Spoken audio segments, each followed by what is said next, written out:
sampai 120 ya. Nah, Soalnya aku jebol. Oke, teman-teman sawargi semua, Tembok Putih episode kali ini. Saya kedatangan orang yang sangat luar biasa. Udah siap? Ada Reza Nur Hilman. Lu sebenarnya apa sih Reza apa? Nur Hilman mah apa Reza? Saya juga lupa Reza. Fadli, bro. Oh, Nur Fadli. Oke. Apa kabar dulu? Ini udah fokus ya? Gua cek dulu ini ya. Sehat. Sehat ya? Udah berani keluar ya? Hah? Yeah. Kenapa memutuskan untuk berani keluar setelah sekian lama karantina? Hah? Bete juga, bro. Bete di rumah ya? Tapi insya Allah aman lah ya? Corona stres ya. Tapi sama bahaya. ya, insya Allah aman ya? Aman, insya Allah. Oke, kita sambil santai aja bro, itu minumnya tambahin aja dulu. Jadi memang kita syuting video hari ini udah lumayan jam 11 kurang lah, jam 11 kurang seperempat. Karena dia ini datangnya telat banget. Tadi lo bilang jalan habis maghrib, nyampe sini jam 10 lebih. Bekasi, bro, jauh. Ya, Bekasi. Apa kabar Bekasi bro? Bekasi masih panas. Masih panas kan? Tadi ini ke rekor nggak sih? Gue lagi cek dulu. Harusnya sih ke rekor. Tapi kok nggak ada tulisan ini ya? Sorry, malah dimati ya? Oke. Gimana? Selama di rumah aja kemarin? Bingung, betul ya? Ditanya ngapain di rumah ya Kagak ngomong-ngomong. tidur. Iya. Kamar mandi ke depan. Oke. Kita nggak usah ngebahas tentang itu lah bro ya. Masalahnya orang-orang juga udah pada tahu dan semua kayak di media sosial ngebahas tentang pandemi ini. Jadi kita ngebahas tentang ekoreksi. COVID-19 versus ekoreksi, gue judulnya gitu. Jadi banyak juga teman-teman gue yang nonton, wah si Aki kok nggak bikin video tentang ekoreksi lagi? Review produknya mana yang lu janjiin seperti itu? Gitu Za. Jadi gue di sini sengaja ngundang lu. Kita akan ngebahas soal itu. Sebenarnya apa yang terjadi dengan eco-racing ini dan gimana lu menyikapi aktivitas tersebut di eco-racing selama pandemi ini bro. Seperti itu mungkin ya. Monggo lah, lu cerita aja gimana-gimananya. Ya kalau eco-racing sih ya produknya kan emang eco-racing ya. Terus selama pandemi gini ya memang sih terjadi penurunan, wajar lah ya kan, karena apa, pembatasan sosial kan. Terus motor juga pada jarang keluar. Jadi ya orang pada nggak pakai eco-racingnya terlalu sering gitu. Cuma kan nggak cuma eco-racing doang produknya, ada lagi yang lain gitu. Nah itu dia, justru kan mungkin kebanyakan orang yang belum tahu bahwa produk itu cuma bergerak di bidang penghemat BBM aja. Padahal ada lagi kan, maksudnya dari mulai kesehatan sampai ke tanaman apa namanya, buat tanaman juga kan bisa pertanian. Buat pertanian gitu seperti itu. Nah lo monggo deh di sini kasih penjelasannya buat teman-teman gue yang nonton. Ini pasti tembus di atas 5.000 nonton juga bro. Nah mungkin tembus 10.000. Lumayan banyak kalau kita ngebahas tentang eco-racing. Walau di bawahnya juga ada banyak yang ngebully juga. Itu mah tetaplah, maksudnya ada baik dan ada buruknya dalam hal apapun. Nggak menutup kemungkinan nggak cuma di eco-racing gitu bro. Gitu, seperti itu. Oke, gimana? Ya kalau eco-racing sendiri sih produk udah jalan, produknya bagus dan memang udah banyak yang pakai. Nah kalau misalnya kita bahas dari produk ya udah jalan sih, nggak ada yang perlu dikhawatirin lagi ya. Walaupun banyak orang yang di luar sana masih negatif, ya silahkan. Tapi penjualan produk itu emang udah bagus banget. Cuma terjadi penurunan pas zaman sekarang kayak gini, ya wajar lah, semua aktivitas juga kan turun gitu. Nah terus kalau misalnya dari segi bisnisnya, justru meningkat malah. Meningkat dari segi bisnisnya. Karena kan yang dijual kan bukannya eco racing doang ya. Ada produk lain yang penunjang kesehatan kan buat suplemen tubuh tuh kayak Hubs Pro, Habatus Sauda, sama Propolis itu. Nah, Habatus Sauda sendiri kan emang obat sunnah kan, baik buat dikonsumsi, dan Propolis juga diteliti sekarang memang itu bagus banget buat ningkatin imunitas tubuh. Nah, justru penjualan yang tadinya dari si Eco Racing ini berpindah ke Hubs Pro. Jadi dari segi bisnis nggak ada masalah, kita mah tetap jalan aja. Jadi contoh, repeat ordernya lebih banyak ke Hubs Pro. Nah, repeat order ke Hubs Pro, sama di teman-teman yang di daerah tuh, lu emang nggak tahu bro? Apa? Mitra lu tuh ada yang di Sulawesi Selatan, siapa namanya itu? Itu Ismail. Oh iya, kenapa itu? Nah, dia baru beli ini apa? Eco farming tuh, banyak benar, sampai berapa box gitu, 24 box atau Oh, langsung ke lu kan? Iya, langsung. Jadi kan nggak ada masalah kan? Iya, nggak ada masalah. Nggak ada masalah. Terus gitu, justru bagus malah. Nah, di zaman pandemi ini kan berarti aktivitas orang terbatas kan. Terus zamannya PHK di mana-mana ya. Iya, benar. Nah, justru peluang bisnis penjualan langsung itu udah terbukti dari bertahun-tahun yang sebelumnya tuh bisa mengatasi krisis. Ya kan? Ya kalau lo baca sejarah ya, Amerika dulu kan sempat drop ya. Oke. Nah, ketika dulu krisis di sana juga yang bisa nyelamatin warga Amerika sana ya bisnis penjualan langsung. Dan zaman sekarang udah terulang lagi. Oke. Karena kenapa? Sekarang kan kalau misalnya orang mau belajar mulai bisnis ya, nah, peralihannya kan dari offline ke dunia online kan sekarang kan? Iya. Nah, banyak yang belum siap mempunyai skill dunia online.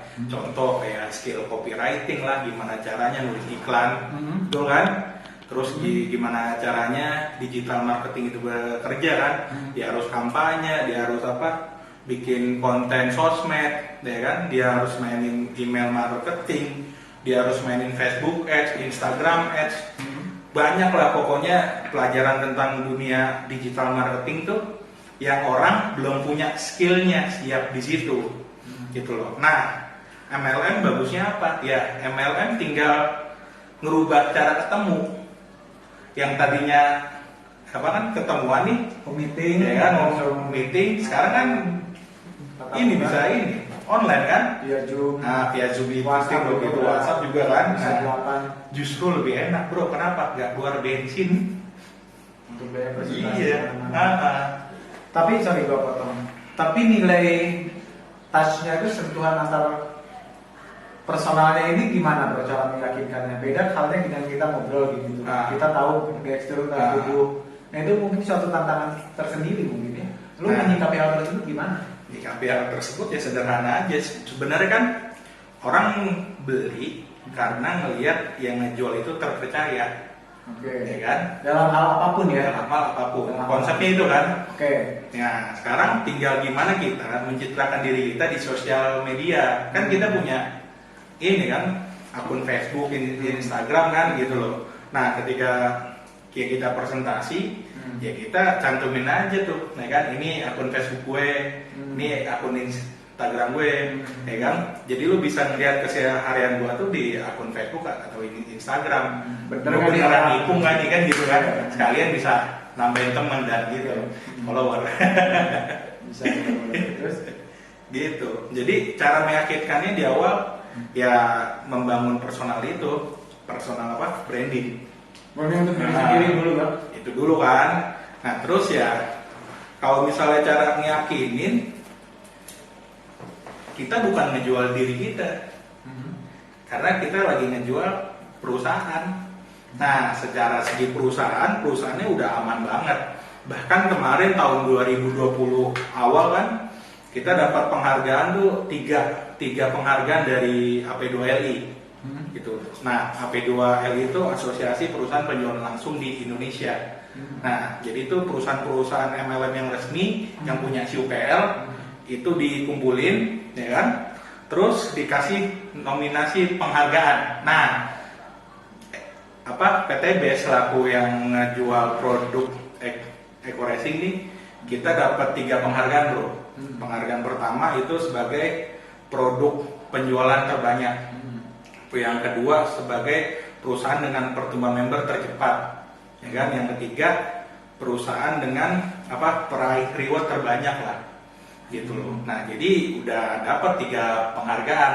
Nah di awal cara ngeyakininnya kita tinggal nge-review tentang perusahaannya aja, gitu loh, bahwa beneran loh di perusahaan kayak gini nih, ini udah banyak yang terbukti hasil dan legal, ya kan? Terlepas dari apapun kontroversi di luar sana ya kan? Kita udah punya izin CUPL, artinya udah dilindungin sama pemerintah, di sini legal. Udah diakui bahwa ini sah, nggak bodong. Ya, hari kan kebanyakan orang yang nggak tahu, termasuk gue dulu tuh rumor, wah ini bisnis penipuan, bodong dan apalah itu semacam, intinya tipu-tipu, jual-jual janji surga, palsu belaka dan sebagainya. Itu kalau gua pribadi menyikapinya itu suatu tantangan ketika kita terjun di suatu bisnis yang orang-orang dominan ataupun orang berpikiran seperti itu. Kita harus bisa membuktikan bahwa itu tuh salah yang mereka pikirkan. Yes. Seperti itu kalau menurut gua pribadi ya. Nah kenapa ada pertanyaan lagi, kok nggak aktif lagi di OK Racing? Banyak yang bilang seperti itu nih. Dari awal gue kan pernah bilang, maksudnya gue pribadi ya, bahwa Eco Racing itu bisnis bukan sepenuhnya gue total di situ. Karena gue basicnya emang gue di entertain, gue syuting, terus ada kerjaan lain juga, ada bisnis lain juga. Ya sejalannya aja gitu. Toh ini tetap berjalan ya, seperti lo bilang tadi, mitra gue tiba-tiba ada yang belanja banyak, kan otomatis gue dapat income juga dari situ. Seperti itu. Cuma gue ngebangunnya dari awal ya untuk meyakinin ke temen-temen gue tuh gimana caranya bisnis itu benar, seperti itu. Intinya nanti kita tinggal menduplikasikannya aja. Nah, menariknya di sini gitu loh. Ya kan? Ya mungkin kita di luar sana punya banyak sibukan ya. Ya kan? Nah, menariknya di bisnis jaringan gitu, Bro. Kita punya tim kerja. Jadi di saat lo lagi nggak sempat ngehandle nih bisnis, kan lo punya tim kerja. Contoh gue nih sebagai upline lo kan. Nah, gue kan tetap handle kan banyak bawah gitu loh, karena pertumbuhan di jaringan lo itu kan ngaruh poin dan omset ke gue juga, ya kan? Otomatis ya kagak bakal gue lepas gitu loh. Ya, gitu loh. Nah di sini justru menariknya bisnis ini saling kerjasama, gitu. Gotong royong ya. Jadi ya sesuai tagline-nya kan, tagline-nya itu bahwa perusahaan kasih reward kan tanpa batas waktu. Nggak ada sistem hangus. Nggak ada sistem hangus. Jadi mau kapan lo kerjain, selama omset di bawah lo itu tumbuh, ya kan? Mau setahun, 2 tahun, mau 3 tahun ya kan? Ya mau berapa tahun pun itu kan lumayan bro. Kalau misalnya dari pertumbuhan jaringan itu terus tumbuh, gitu ya. Gampangnya nyikapinnya sih gini, kayak lo ngaflingin tanah. Paham nggak nih? Ketika lo ngaflingin tanah, ketika lo beli tanah itu misal semeternya itu baru 3 juta, 3 juta lah ya. Nah, karena di Jakarta kan banyak peminatnya, betul ya? Lo diemin 3 tahun, 4 tahun, 5 tahun, tanah lo yang tadinya 3 juta meter ya, itu jadi 30 juta. Jadi 30 juta. Rugi nggak bro? Enggak. Begitupun di Eco Racing ini.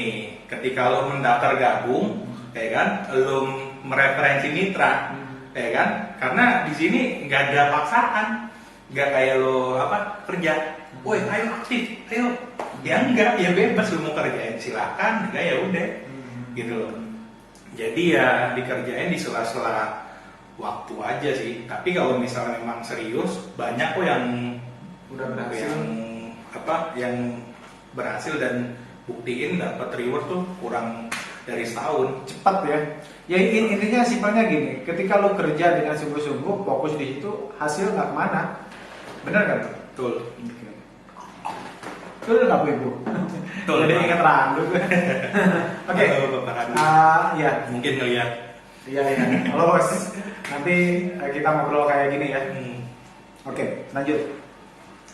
Banyak berita miring di luaran bahwa perusahaan PTB sendiri ini udah mulai kolab, udah mulai bangkrut dan si leader-leadernya udah pada pisah.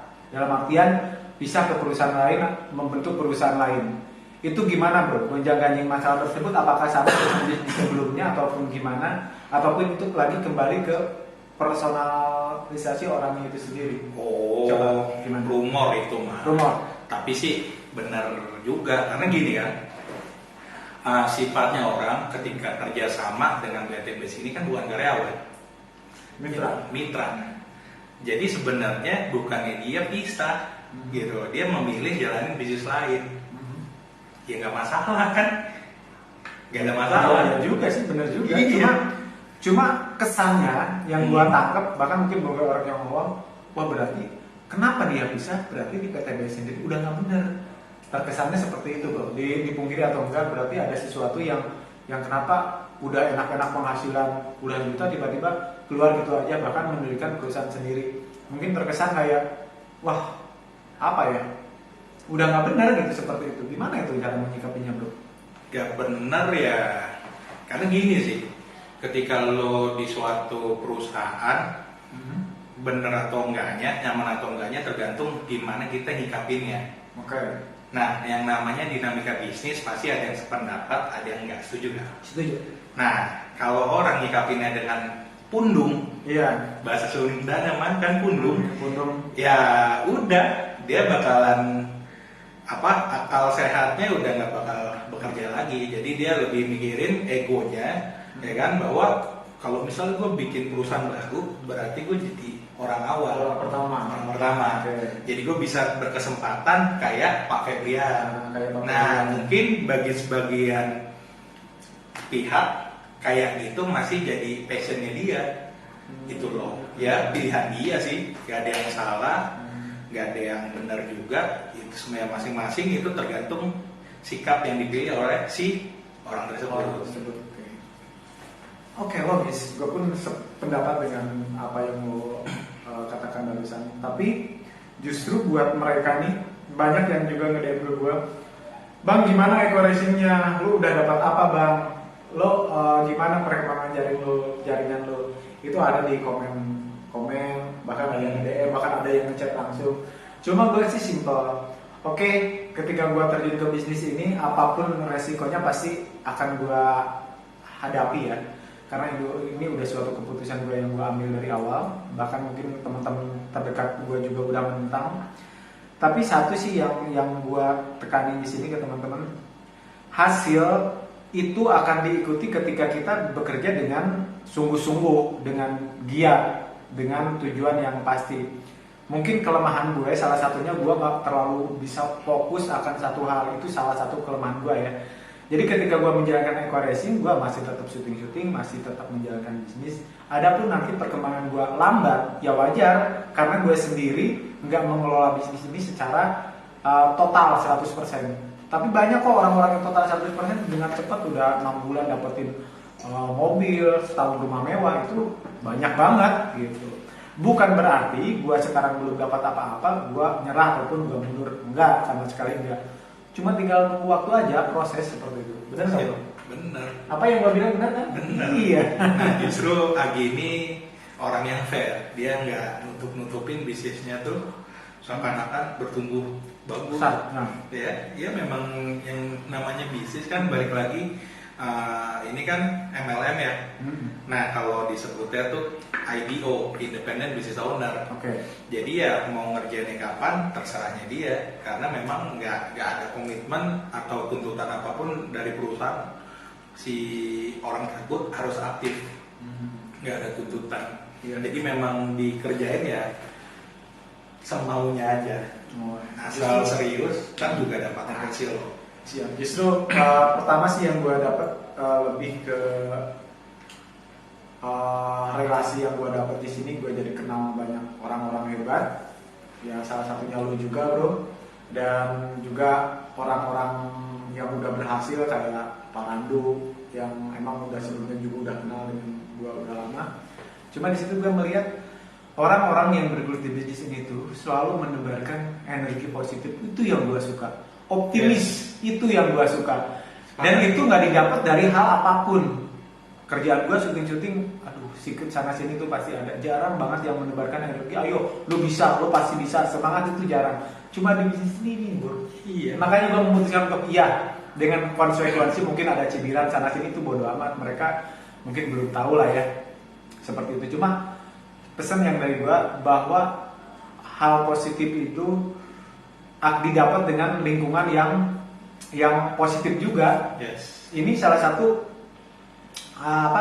ke arah yang memang gue suka gitu. Gue ngobrol dengan orang-orang yang optimis tanpa tanpa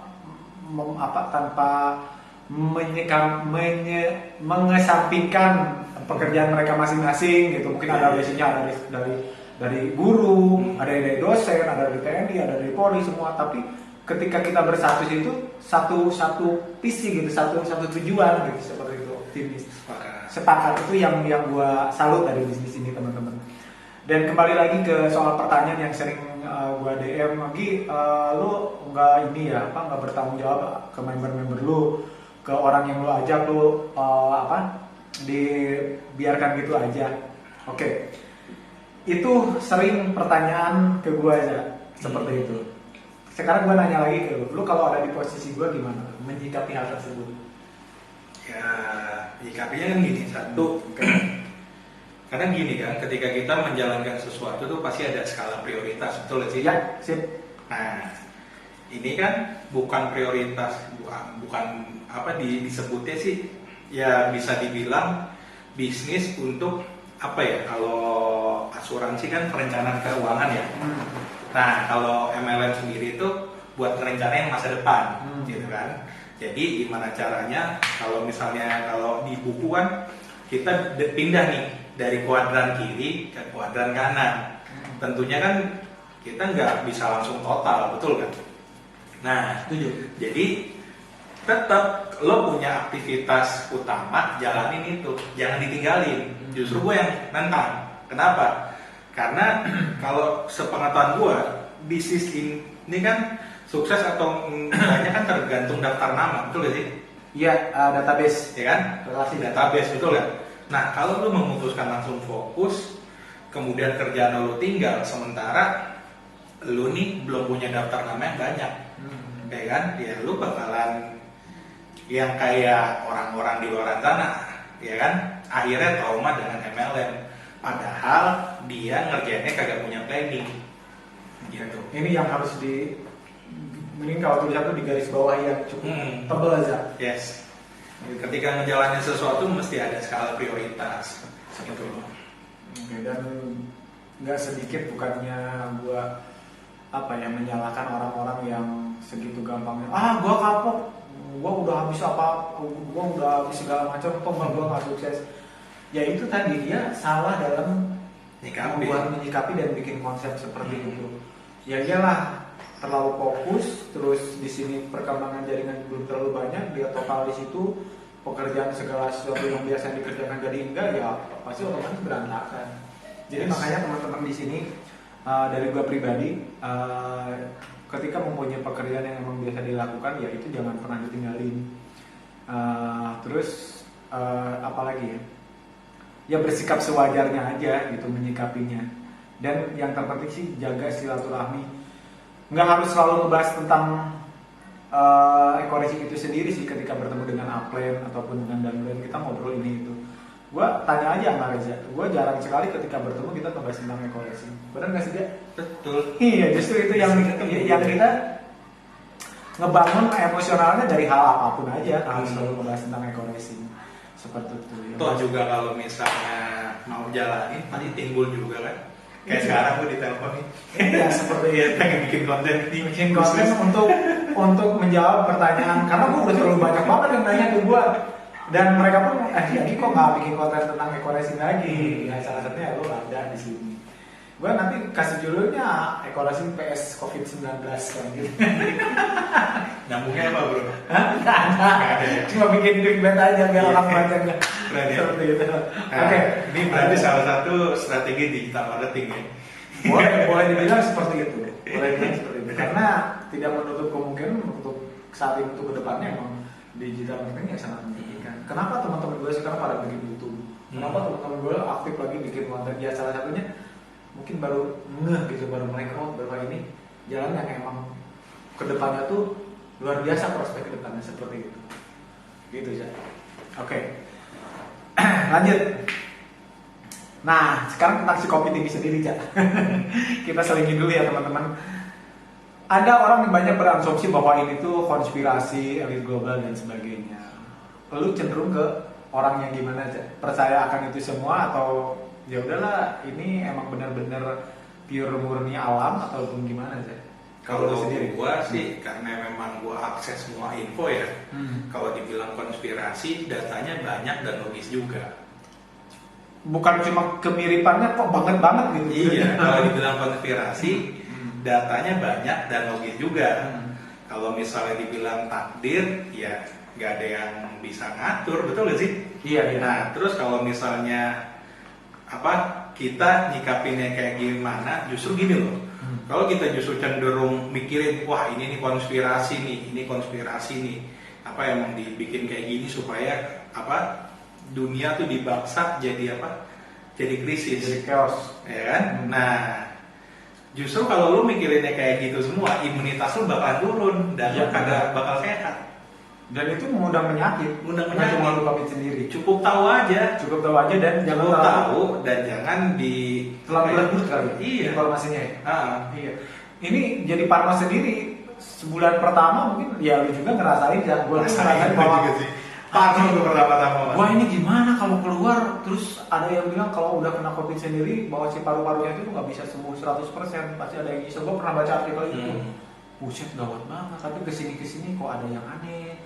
Kok ada sesuatu hal yang informasi kok gini setelah gue telusuri, nemu oh iya logis juga seperti itu. Waspada sih, bukannya gue menyampaikan anjuran pemerintah ya enggak, cuma waspada sih harus sesuai protokol aja, pakai masker, cuci tangan. Ya dampak positifnya juga dengan adanya COVID ini kita jadi sering rajin bersih. Yes. Lu pas datang juga langsung suruh ke kamar mandi kan.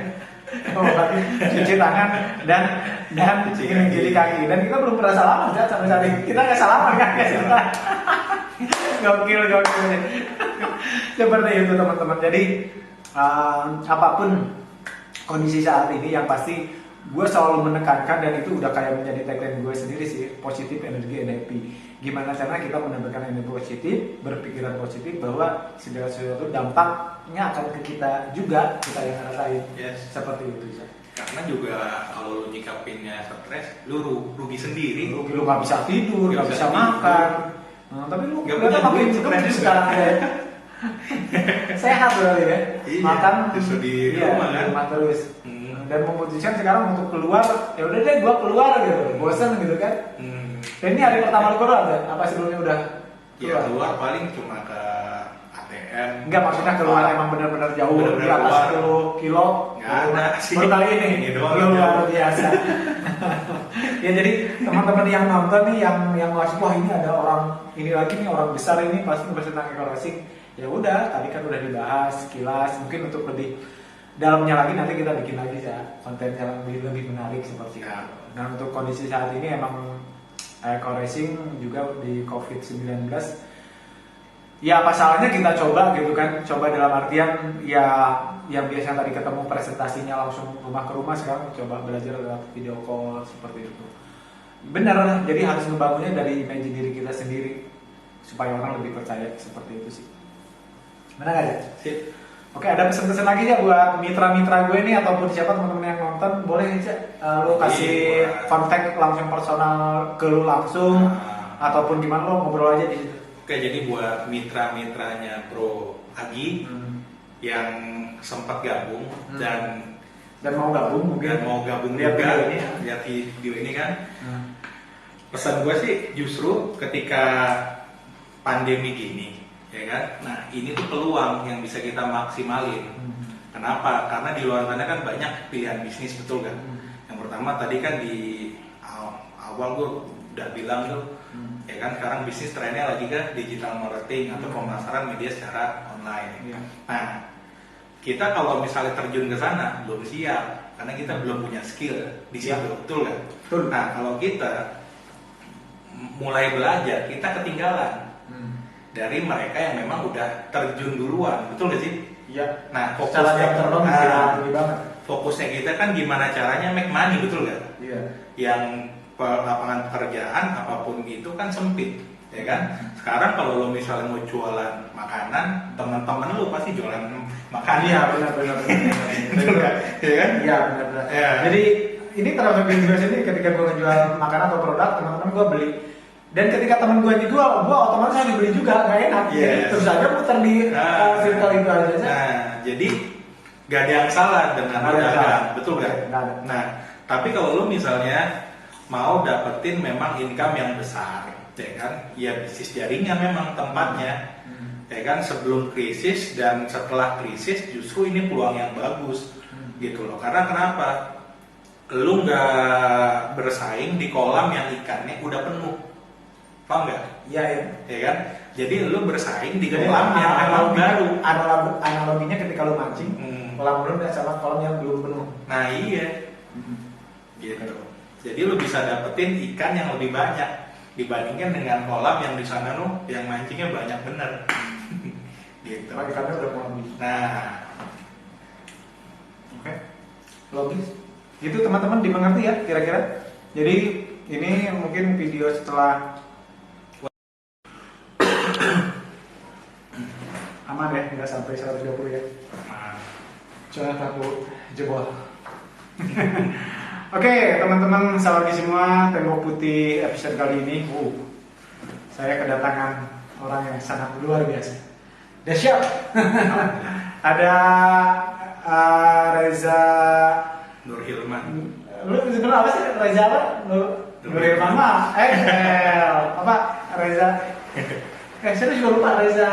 Nur Fadli. Oke. Apa kabar dulu? Ini udah fokus ya? Gua cek dulu ini ya. Sehat ya? Udah berani keluar ya? Hah? Yeah. Kenapa memutuskan untuk berani keluar setelah sekian lama karantina? Hah? Bete juga bro. Bete di rumah ya? Tapi insya Allah aman lah ya. Corona stres ya.